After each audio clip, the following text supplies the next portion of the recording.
اعوذ باللہ من الشیطان الرجیم بسم اللہ الرحمن الرحیم الحمد للہ رب العالمین والصلاة والسلام علی سید الانبیاء والمرسلین وعلی آلہ واصحابہ واہل بیتہ وذریاتہ اجمعین والعاقبۃ للمتقین قال اللہ تبارک وتعالی فی کلامہ المجید والفرقان الحمید فی سورۃ النساء بسم اللہ الرحمن الرحیم ولا تتمنوا ما فضل اللہ بہ بعضکم علی بعض للرجال نصیب مما اکتسبوا وللنساء نصیب مما اکتسبنا واسألوا اللہ من فضلہ ان اللہ کان بکل شیء علیما صدق اللہ العظیم وصدق رسولہ النبی الکریم ونحن علی ذلک لمن الشاہدین والشاکرین مولاي صل وسلم دائما ابدا علی حبیبک خیر الخلق کلہم رب اشرح لی صدری ویسر لی امری واحلل عقدۃ من لسانی یفقہوا قولی۔ الحمدللہ گزشتہ درس میں ہم سورۃ النساء کی آیت نمبر 31 تک کے حوالے سے گفتگو کر چکے تھے۔ آج انشاءاللہ تبارک و تعالیٰ آیت نمبر 32 اور اس کے ماں بعد کچھ آیات ہیں، ان کے حوالے سے گفتگو کریں گے۔ تو جیسا کہ میں نے ذکر کیا تھا کہ سورۃ النساء میں اللہ تبارک و تعالیٰ نے مختلف احکام کو بیان فرمایا اور اس کی حیثیت ایک گلدستے کی جانب سے ہے، گلدستے کی طرح سے ہے۔ تو یہاں پر کچھ باتیں جو لوگوں کے اپنے دلوں میں تھی ان کو بیان فرمایا۔ ایک مرتبہ یہ ہوا کہ جب مرد و عورتوں میں بحث ہوئی، بات چیت چلی، تو خواتین نے یہ تمنا کی اللہ تبارک و تعالیٰ نے مردوں کو جو انعام دیا، جو ان کے لیے خصوصی احکام نازل فرمائے، وہ ہمیں بھی ملتے۔ یعنی مردوں کو جہاد کرنا ہوتا ہے جس سے ان کو عظیم ثواب ملتا ہے۔ مرد اذان کہتے ہیں، اقامت کہتے ہیں، دین کو قائم کرتے ہیں، محنت کے کام کرتے ہیں اور اس پہ بڑے بڑے اجر انہیں ملتے ہیں۔ تو جس پہ خواتین نے تمنا کی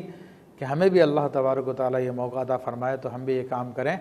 تو اللہ جل شانہ نے ارشاد فرمایا کہ وَلَا تَتَمَنَّوْا مَا فَضَّلَ اللَّهُ بِهِ بَعْضَكُمْ عَلَىٰ بَعْضٍ کہ تم تمنا نہ کرو اس فضل کی جو اللہ نے تم میں بعض میں سے بعض پہ کیا ہے۔ یعنی اللہ نے جس کو جس حال پہ رکھا ہے وہ حال اس کے لیے بہتر ہے، وہ اس کے لیے اچھا ہے۔ یہاں پہ تمنا دونوں معنوں کی طرف اشارہ کرتا ہے۔ ایک تو یہ ہے کہ آدمی حسد کرتا ہے اور دوسرا ہے کہ رشک کرتا ہے۔ حسد کی صورت تو یہ ہے کہ آدمی کسی دوسرے کو کی نعمت کو دیکھ کر یہ تمنا کرے کہ یہ نعمت مجھے مل جائے اور اس سے چھن جائے، یا مجھے نہیں ملتی تو اس کو بھی نہ ملے، تو یہ حسد ہے، اور حسد حرام ہے۔ اور نبی کریم صلی اللہ علیہ وسلم نے ارشاد فرمایا کہ الحسد تاکل الحسنات کما تاکل النار الحطب، او کما قال علیہ الصلوۃ والسلام کہ حسد نیکی کو اس طرح کھا جاتا ہے کہ جس طرح آگ سوکھی لکڑیوں کو کھا جاتی ہے۔ اور دوسری صورت رشک کی ہے کہ انسان تمنا کرے کہ جس شخص کو اللہ نے نعمت عطا فرمائی، اللہ تبارک تعالیٰ مجھے بھی عطا فرمائے اور اس سے زیادہ عطا فرمائے، تو اس میں کوئی حرج بھی نہیں ہے۔ لیکن بہرحال اللہ تبارک و تعالیٰ نے ثواب کا جو معاملہ مسلمان مرد و عورتوں میں رکھا وہ اس کی عظیم حکمتوں کے ساتھ رکھا ہے۔ تو اس پہ اللہ تبارک و تعالیٰ نے خواتین کو اشارتاً فرمایا کہ تم تمنا نہ کرو اس فضل کی جو اللہ نے تم میں سے بعض کو دیا ہے بعض پر، اور بہرحال فرمایا کہ تمہیں بھی محروم نہیں رکھا، تمہیں بھی تمہارا حصہ دیا۔ للرجال نصیب مما اکتسبوا، اور مردوں کے لیے ان کی کمائی میں سے ان کا حصہ ہے۔ یعنی جو بھی مرد نیک اعمال کریں گے ان کو اپنے نیک اعمال کا بدلہ ملے گا۔ وہ جہاد کر کے حاصل کرتے ہیں یا دیگر کام کر کے حاصل کرتے ہیں تو ان کو وہ حصہ ملے گا۔ وَلِلنِّسَاءِ نَصِيبٌ مِّمَّا اكْتَسَبْنَا، اور عورتوں کے لیے بھی حصہ ہے جو وہ اللہ کی عبادت کریں گی، جو نیکی کے کام کریں گی۔ ہاں یہ الگ بات ہے کہ مردوں کے لیے اگر اللہ نے جہاد رکھا ہے تو حضور علیہ الصلوۃ والسلام کی حدیث شریف کے مطابق یہ حج عورتوں کے لیے جہاد کے برابر ہے۔ اگر مرد دیگر مشقت کے کام کرتے ہیں، محنت کے کام کرتے ہیں، تو عورتوں کو اللہ تبارک و تعالیٰ نے شوہر کی خدمت پہ لگایا ہے کہ شوہر کی خدمت یہ بھی بڑا مشقت کا کام ہے، بڑا نفس کو مارنا پڑتا ہے۔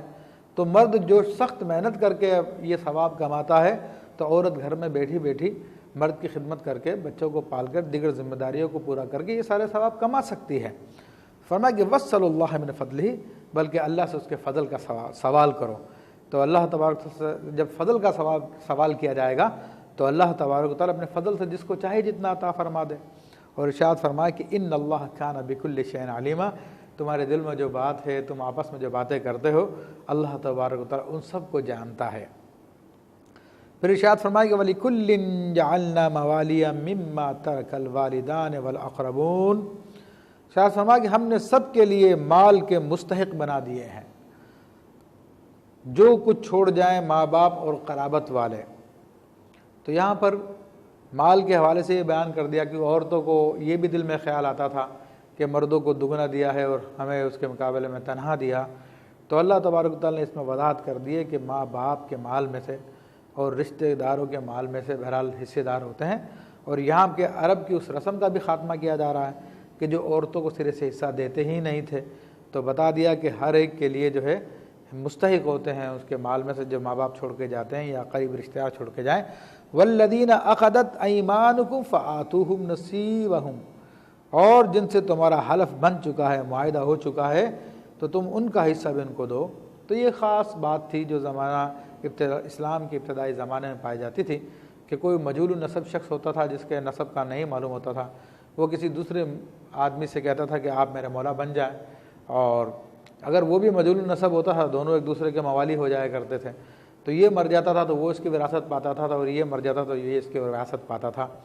یا یہ کہ ایک مجہول النسب اور ایک مجہول النسب نہیں ہے، یعنی اس کے ماں باپ کا معلوم ہے کون ہے، کون سی نسل کا آدمی ہے، دوسرے کا نہیں معلوم وہ کون سی نسل کا آدمی ہے، لیکن وہ تنہا ہوتا تھا تو اس سے اپنی رشتہ داری قائم کرنے کے لیے عقد موالات قائم کرتا تھا۔ تو عقد موالات قائم کرنے کی صورت میں اگر اس نسب والے آدمی کا کوئی رشتہ دار نہیں ہوتا تھا تو وہ پھر یہ جو عقد موالات قائم کر رہا وہ اس کی وراثت سے حصہ لیتا تھا۔ اس کے بارے میں ایک اور بات یہ بھی کہی کہ ابتدا میں چونکہ لوگ متبنہ بنایا کرتے ہیں، منہ بولا بیٹا بنایا کرتے تھے، تو ان کے لیے پھر وعدہ کر لیا کرتے تھے کہ ہم تمہیں اتنا اتنا مال دیں گے، اتنا مال دیں گے ہمارے مرنے کے بعد، تو ان سے پہلے وعدہ سب کچھ ہو جایا کرتا تھا۔ تو اس کی طرف اللہ تبارک و تعالیٰ نے ارشاد فرمایا کہ تم پھر ان کا نصیب ان کو دو۔ تو یہ آیت طیبہ چونکہ مطلق ہے اور اس کی تقیید دوسری آیت کرتی ہے جس میں اور احادیث طیبہ سے ہوتی ہے جس میں نبی علیہ السلام نے وضاحت کے ساتھ بیان فرمایا کہ وصیت جو ہے ایک ثلث میں ہوتی ہے، تو اگر ان کے لیے جو کچھ وعدہ کیا تھا وہ وصیت کی حیثیت رکھتا تو وارثین ہونے کی صورت میں 1/3 میں سے وہ وصیت جاری کی جائے گی۔ ان اللہ کان علی کل شیء شہیدا، اور بے شک ہر چیز اللہ کے سامنے ہے، اللہ سے کچھ بھی نہیں چھپا ہوا جو تم لوگوں نے وعدے کیے ہیں، جو لوگوں نے معاملات کیے ہیں۔ پھر اگلے آیت طیبہ کی شان نزول یا پس منظر یہ کہہ لیجئے کہ ایک مرتبہ ایک صحابی اور صحابیہ میں آپس میں کسی بات میاں بیوی تھے، ان دونوں میں کسی میں انبن ہو گئی، تو جس پر خاتون نے نافرمانی کی تو ان کے میاں نے ان کو تھپڑ رسید کیا، تو وہ خاتون رسول اللہ صلی اللہ علیہ وسلم کی خدمت میں حاضر ہو گئی اور آ کر اپنے میاں کی شکایت کی، تو ان کا باپ ساتھ میں تھا، تو نبی علیہ السلام نے قصاص کا ارادہ فرمایا، کیونکہ حکم تو یہی ہوتا ہے کہ جتنی زیادتی تو تم پہ کرے ہو تو اتنے تم دوسرے پہ کر لو، اس سے زیادہ کہ تمہیں اجازت نہیں ہے۔ تو اللہ تبارک و تعالیٰ نے پھر وحی نازل فرمائی، تو نبی علیہ السلام نے ان کو فرمایا کہ ٹھہرو، یہ جبرائیل علیہ السلام آئے اور یہ اللہ کا حکم لے کر آئے، اور اللہ کا حکم یہ تھا کہ الرجال قوامون علی النساء، یعنی مرد افسر ہیں عورتوں پر، اللہ نے مردوں کو فوقیت دی ہے عورتوں پر، بما فضل اللہ بعدہم علی بعد، اس بات سے کہ جو اللہ تبارک و تعالیٰ نے بعض کو بعض پہ فضیلت دی ہے، یعنی مرد کو عورت پہ فضیلت دی ہے، اور وہ کون سی باتیں ہیں جن کا بیان آگے کیا جاتا ہے، وَبِمَا أَنفَقُوا مِنْ أَمْوَالِهِمْ، اور اس بات کی وجہ سے کہ جو اپنا مال ان پہ خرچ کرتے ہیں۔ تو ایک بات کو تو مطلق رکھا کہ اللہ نے بعض وجوہات سے مرد کو فضیلت دی ہے عورت پہ، تو ایک تو ظاہری ہے فزیکل فضیلت مرد کو حاصل ہے کہ اللہ تبارک و تعالیٰ نے مرد کو جسمانی طور پہ مضبوط بنایا،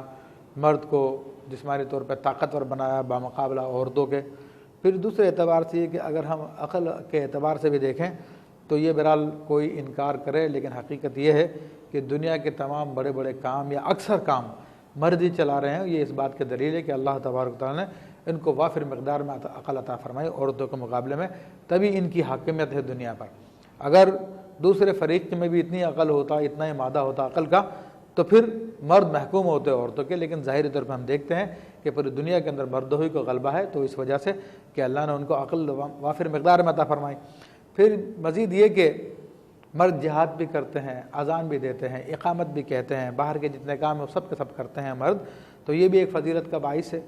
پھر ایک وجہ اللہ تبارک و تعالیٰ نے یہ بھی مردوں کو فضیلت کی عطا فرمائی کہ اللہ تبارک و تعالیٰ نے مرد کو ایک سے زائد خواتین سے شادی کی اجازت فرمائی، لیکن عورتوں کو اس معاملے میں اجازت نہیں ہے۔ پھر یہ کہ مرد ہمیشہ عبادت کرتا رہتا ہے، اس کی عبادت میں کبھی تعطل نہیں آتا، لیکن خواتین پہ بعض ایام ایسے ہوتے ہیں کہ جس کی وجہ سے ان کو اپنی عبادت چھوڑنی پڑتی ہے، تو اس وجہ سے وہ عبادت میں بھی ناقص ہے۔ تو یہاں پر اللہ تعالیٰ نے جو ارشاد فرمایا، ان میں سے ایک کو دوسرے پر بعض وجوہات کی بنا پہ فضیلت دی، تو یہ وجوہات میں سے چند ایک میں نے بیان کی، اور دوسری فضیلت یہاں پہ واضح لفظوں میں بیان کی گئی کہ مرد اپنا مال ان پہ خرچ کرتے ہیں، تو عورت کے نان و نفقے کا مسئلہ وہ مرد کے ذمے میں ہے، عورت کے ذمے نہیں لگایا گیا، تو یہ بھی ایک فضیلت کی بات ہے۔ تو اس وجہ سے اللہ تبارک و تعالیٰ نے فرمایا کہ مرد قوام ہے، یعنی افسر عورتوں پر۔ تو نبی علیہ الصلوۃ والسلام نے پھر وہ اس خاتون کو جو بدلہ لینے آئی تھی اپنے میاں سے، ان کو منع فرما دیا کہ اس پہ بدلہ نہیں ہے۔ اور ظاہر سی بات ہے کہ نظام جب چلتا ہے تو نظام کو چلانے کے لیے کسی ایک کو افسر بنانا ہوتا ہے۔ جب ایک افسر بن جاتا ہے تو اس کے ماتحت جتنے لوگ بھی کام کرتے ہیں، تو ان میں سے جو خطا کار ہوتے ہیں ان کو سرزنش کی جاتی ہے، حتیٰ کہ بعض اوقات آفس سے نکال بھی دیا جاتا ہے، اور جو اچھا کام کر رہے ہوتے ہیں تو ان کو شاباش بھی دی جاتی ہے، ان کو انعام بھی دیا جاتا ہے۔ تو چونکہ یہ میاں بیوی یا خاندان ایک انسٹیٹیوشن ہے، تو یہ ایک ادارہ ہے جس میں کسی کو جب تک افسر نہ مانا جائے وہ ادارہ نہیں چل سکتا۔ تو چونکہ حکم عموم کے اعتبار سے ہوتے ہیں،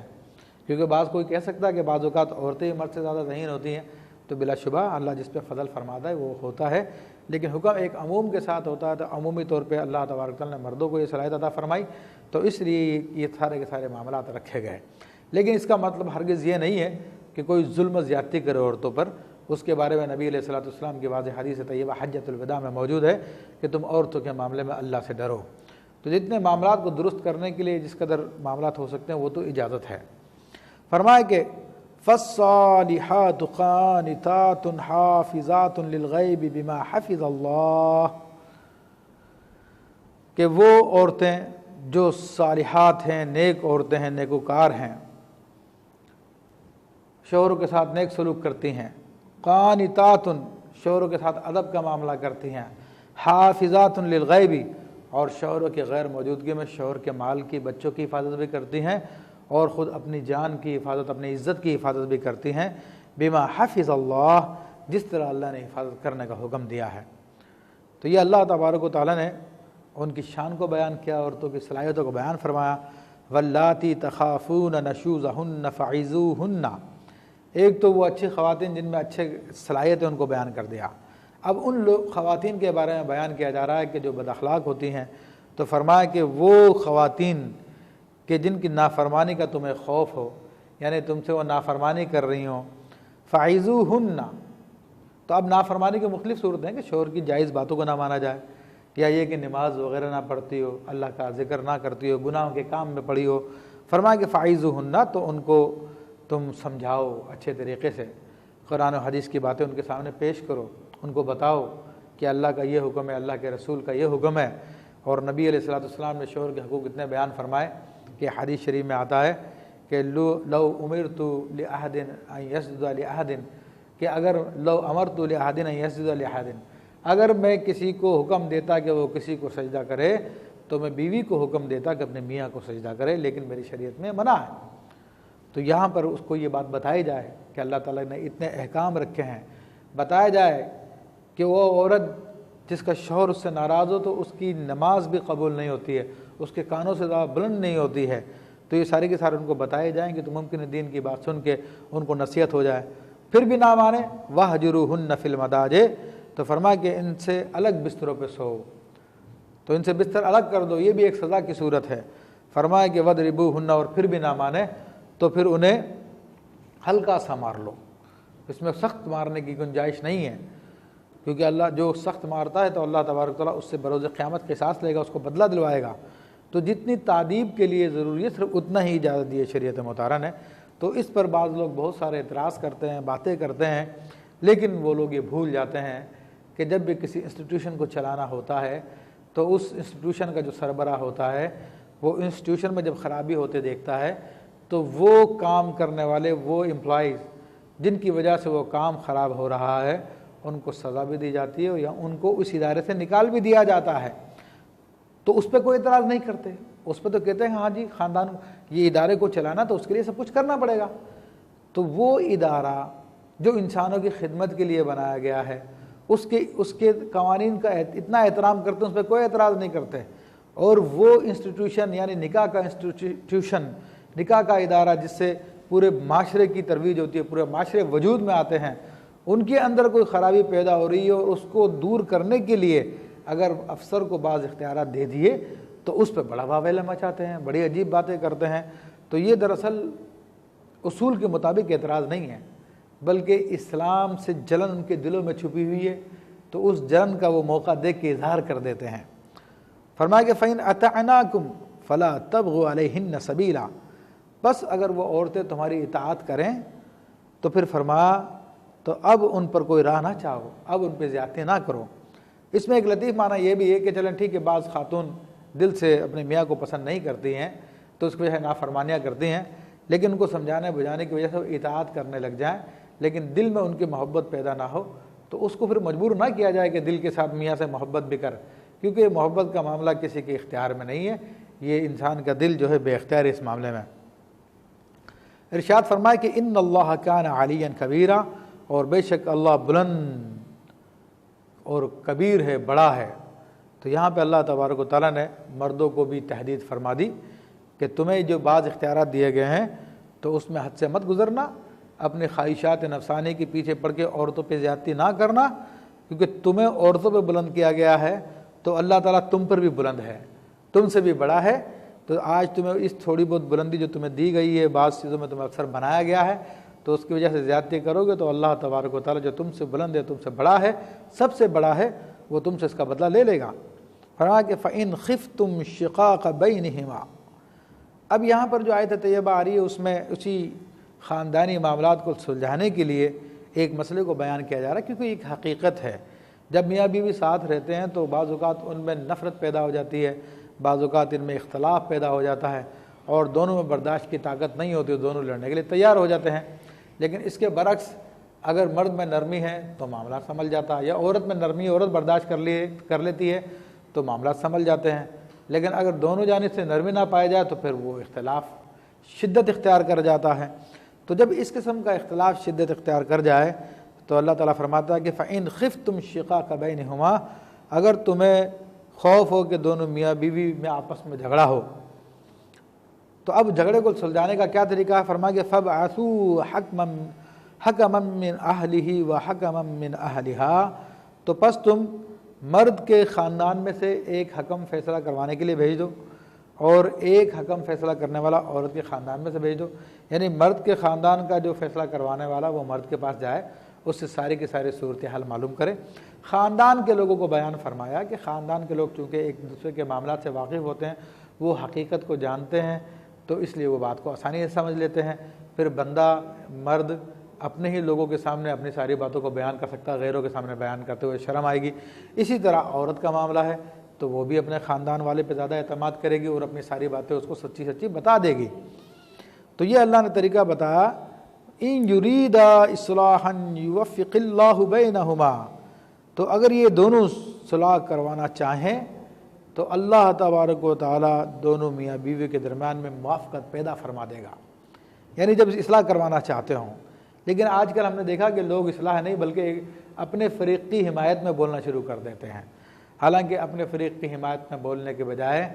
جو صحیح بات ہے اس کو تسلیم کیا جائے، جس کی غلطی ہے اس سے غلطی دور کروائی جائے تو اس سے اصلاح پیدا ہوتی ہے۔ ان اللہ کان علیما خبیرا، بے شک اللہ جاننے والا اور خبردار ہے، یعنی یہ بتا دیا علیمن، اے حکموں جو تم حکم بنایا گیا تم جو کچھ کرو گے تو وہ جانتا ہے اور تمہاری خبر بھی رکھتا ہے جو کچھ تم کرو گے۔ تو تم آتش کو بھڑکانے کے بجائے آتش کو ٹھنڈا کرو، ان میں محبت کو پیدا کرو، ان کو ملا دو۔ فرمائے کہ وَاعْبُدُوا اللَّهَ وَلَا تُشْرِكُوا بِهِ شَيْئًا، اب چونکہ خاندان کے معاملات چل رہے ہیں، اب خاندان کے معاملات کے لیے اللہ تبارک و تعالیٰ نے قوانین بیان فرمائے، اور قوانین پہ عمل ہونا اس وقت تک ممکن نہیں ہے جب تک کہ جن لوگوں کو قوانین پہ عمل کرنے کا حکم دیا گیا ہے وہ اس بات کو نہ سمجھتے ہوں کہ کوئی مجھے دیکھ رہا ہے، کوئی مجھے واچ کر رہا ہے، میں غلط کروں گا تو میں پکڑا جاؤں گا، میرے سارے کے سارے معاملات، جس طرح کہ ہم نے کیمرے کی مثال پچھلے پروگرامز میں دی تھی کہ اگر سگنلز پہ کیمرے لگا دیے جائیں تو لوگ پھر سگنل نہیں توڑتے، انہیں معلوم ہے کہ ہماری پکچر آ جائے گی اور ہمارے گھروں پہ جرمانہ پہنچ جائے گا، ہمیں سزا دی جائے گی۔ تو اسی طرح یہ دینی معاملات دینی احکام ہیں، تو ان پہ جو شخص عمل کرنا چاہے تو اس کے پیچھے جو اصل جذبہ کار فرما ہوتا ہے وہ یہی ہوتا ہے کہ ہمارے رب کا حکم ہے اور ہمارا رب ہمیں دیکھ رہا ہے۔ تو اب اسی بات کو تازہ کرنے کے لیے، اسی مراقبے کو پختہ کرنے کے لیے اللہ تعالیٰ نے پھر حکم بیان فرمایا، وَاعْبُدُوا اللَّهَ، تم اللہ کی عبادت کرو، وَلَا تُشْرِكُوا بِهِ شَيْئًا، اور اس کے ساتھ کسی کو شریک نہ بناؤ، یعنی تم جو کچھ بھی کرو وہ اللہ کے لیے کرو کہ اللہ تمہیں دیکھ رہا ہے، اور اس کے ساتھ شریک نہ بناؤ۔ تو ایک تو حقیقتاً کسی کو شریک بنا لینا، کسی اور کو خدا یا خدا جیسا جان لینا، یا یہ ہے کہ ریاکاری کے طور پہ بہت سارے اعمال کیے جاتے ہیں۔ ظاہری طور پہ تو جناب میاں بیوی میں صلح کرانے کے لیے آئے ہیں، لوگوں سے تو یہی کہہ رہے ہیں کہ ہم صلح چاہتے ہیں، ان دونوں میں محبت پیدا کروانا چاہتے ہیں، لیکن دل میں کوئی چبھن ہے، کوئی خلش ہے جس کے تحت دل میں ارادہ نہیں ہے، اور پھر اندر جا کے پھر آگ کو بھڑکا دیتے ہیں، تو یہ ریاکاری کی صورت ہوگی اور یہ شرک خفی میں داخل ہے۔ تو یہاں پر چونکہ مطلق ہے شرک نہ کرو، تو شرک جلی اور شرک خفی دونوں کے دونوں اس میں داخل ہے۔ اور پھر فرمایا کہ وَبِالْوَالِدَيْنِ إِحْسَانًا، اور والدین کے ساتھ حسن سلوک کرو۔ چونکہ میاں بیوی کا معاملہ ہوتا ہے، جب میاں بیوی کا معاملہ ہوتا ہے تو مرد چونکہ عام طور پہ لوگ تربیت یافتہ نہیں ہوتے ہیں، تو یا تو بعض اوقات یہ کہ سارے کے سارے والدین کی طرف جھک جاتے ہیں، یا بعض اوقات یہ ہوتا ہے کہ بیوی کی طرف جھک جاتے ہیں، والدین کو چھوڑ دیتے ہیں۔ تو اللہ تبارک و تعالیٰ بیویوں کے حقوق تو پیچھے بیان کر چکا ہے، اب والدین کے حقوق یاد دلا رہا ہے کہ والدین کے ساتھ حسن سلوک کرو۔ اور والدین کے حقوق کتنے ہیں؟ والدین کے حقوق کے بارے میں نبی علیہ الصلوۃ والسلام کی حدیث مبارکہ ہے، نبی علیہ الصلوۃ والسلام نے فرمایا کہ اطیع والدیک، کہ تو اپنے ماں باپ کی اطاعت کر۔ کسی صحابی نے عرض کی یا رسول اللہ صلی اللہ علیہ وسلم، اور بلکہ آپ نے فرمایا کہ اطیع والدیک، تو اپنے والدین کی اطاعت کر، وَإِنْ أَمَرَكَ أَن تَخْرُجَ مِنْ أَهْلِكَ وَمَالِكَ فَاخْرُجْ، اگر وہ تجھے حکم دے تو اپنے مال کو چھوڑ دے، اپنے بیوی بچوں کو چھوڑ دے، تو ان کی بات مان اور ان پر عمل کر۔ ایک صحابی نے عرض کی یا رسول اللہ صلی اللہ علیہ وسلم، وَإِنْ ظَلَمَكَ، یا رسول اللہ صلی اللہ علیہ وسلم ماں باپ یہ جو حکم دے رہے ہیں اپنے مال کو چھوڑ دو، اپنی بیوی بچوں کو چھوڑ دو، تو اگر یہ ظلمن کہہ رہے ہوں کہ تب بھی ان کی بات مانی جائے گی؟ تو نبی علیہ الصلوۃ والسلام نے ارشاد فرمایا وَإِنْ ظَلَمَكَ وَإِنْ ظَلَمَكَ وَإِنْ ظَلَمَكَ، ہاں اگر وہ تجھ پہ ظلم کرے، تجھ پہ ظلم کرے تب بھی تو اپنے والدین کی بات مان۔ فرمایا کہ وَبِذِي الْقُرْبَى، اور اپنے قریبیوں کے ساتھ حسن سلوک کرو، کہ قریبی وہی رشتہ دار ہیں، اور رشتہ دار کے ساتھ حسن سلوک کرنا دگنی نیکی ہے۔ نبی علیہ الصلوۃ والسلام نے فرمایا کہ اپنے قریبی رشتہ دار کو صدقہ دینا 2 صدقے ہیں، ایک تو یہ کہ صدقے کا ثواب ملے گا، دوسرا صلہ رحمی کا ثواب ملے گا۔ وَالْيَتَامَى وَالْمَسَاكِينَ، اور یتیموں کے ساتھ تم حسن سلوک کرو۔ تو یتیموں کے ساتھ حسن سلوک کرنے والے کے بارے میں حدیث کریم میں آتا ہے کہ جو یتیم کا کفالت کرنے والا ہے اور اچھی کفالت کرتا ہے تو کل جنت میں میرے ساتھ اس طرح ہوگا، آپ نے شہادت کی انگلی اور درمیان کی انگلی کو دکھایا کہ اس طرح میرے ساتھ ہوگا۔ اور ایک روایت میں آتا ہے کہ جو اللہ کے لیے کسی یتیم کے سر پہ شفقت سے ہاتھ پھیرتا ہے تو جتنے بال اس کے ہاتھ کے نیچے آتے ہیں تو اللہ تبارک و تعالیٰ اسے اتنی نیکی عطا فرماتا ہے۔ والمساکین، اور مساکین کے بارے میں بھی اسی قسم کا اللہ نے ثواب بیان فرمایا۔ والجار ذی القربا، اور پاس کے ہمسائے، یعنی وہ پڑوسی جو تمہارا رشتہ دار بھی ہو، تو اس کے بارے میں حدیث کریمہ میں آتا ہے کہ اس کے 3 حقوق ہیں، ایک تو پڑوسی ہونے کا حق ہے، دوسرا ہے کہ اسلام کا حق ہے، تیسرا یہ کہ تمہارا رشتہ دار ہے۔ تو اس لیے 3 حقوق آتے ہیں، والجار الجنب، اور دور کے ہمسائے، اور جو تمہارے دور کے ہمسائے اس سے مراد یہ کہ جو تمہارا رشتہ دار نہ ہو، تو اس پر 2 حق ہے، ایک تو اسلام کا حق، ایک دوسرا پڑوس کا حق۔ اور فرمایا کہ والصاحب بالجنب، اور تمہارے کروٹ کا ساتھی۔ کروٹ کے ساتھی سے مراد یہ ہے کہ اگر ہم تیسری قسم لے لیں تو اس سے مراد بیوی بھی ہو سکتی ہے کہ وہ بھی کروٹ کی ساتھی ہے، یا کوئی بھی جو آپ کا کولیگ ہو، چاہے آپ کے اسکول میں ہو، چاہے آپ کے آفس میں ہو، جس کے ساتھ آپ رہتے ہوں، آپ کے برابر میں ہوتا ہے، اس کے حقوق بھی آپ پر آتے ہیں، وہ بھی پڑوسی کی ایک قسم میں شامل ہے۔ وابن السبیل، اور اسی طرح مسافروں کے ساتھ حسن سلوک کرنا۔ نبی علیہ الصلوۃ والسلام کا فرمان ہے من کان یؤمن باللہ فلیکرم ضیفہ، جو من کان یؤمن باللہ والیوم الآخر، جو قیامت کے دن پر اور اللہ پہ ایمان رکھتا ہے تو وہ اپنے مہمان کی عزت کرے، اس کا احترام کرے۔ وما ملکت ایمانکم، اور تمہارے باندی یا غلام ان کے ساتھ حسن سلوک کرو۔ باندی ہو، غلام ہو، یا تمہارے خادم ہو جن کو تم نے ملازمت کے لیے رکھا، تو نبی علیہ السلام کی حدیث مبارکہ ہے تم جو کھاتے ہو ان کو کھلاؤ، تم جو پہنتے ہو ان کو پہناؤ۔ آپ نے فرمایا کہ تم اپنے خادم سے کوئی کھانا پکواتے ہو تو وہ اس کی آگ کو سہتا، اس کو دھوئیں کو سونگھتا ہے، تو جو وہ کھانا پکائے تو تم خود کھانے لگو تو اس کے ہاتھ میں بھی کچھ نوالے رکھ دو تاکہ اس کو بھی کچھ مل جائے۔ تو یہ اللہ تبارک و تعالیٰ یہ معاشرے میں رہنے کے آداب کو بیان فرما رہا، حسن سلوک کی تعلیم دے رہا ہے۔ ان اللہ لا يحب من كان مختالا فخورا، اور اللہ تبارک و تعالیٰ اس شخص کو پسند نہیں فرماتا جو متکبر ہو اور ڈینگے مارنے والا، یعنی فخر کرتا ہو۔ تو متکبر شخص کے بارے میں حدیث کریمہ میں آتا ہے کہ جنت کی خوشبو 500 سال کے مسافت سے آتی ہے، لیکن جو شخص تکبر کرنے والا جنت کی خوشبو بھی نہیں پائے گا۔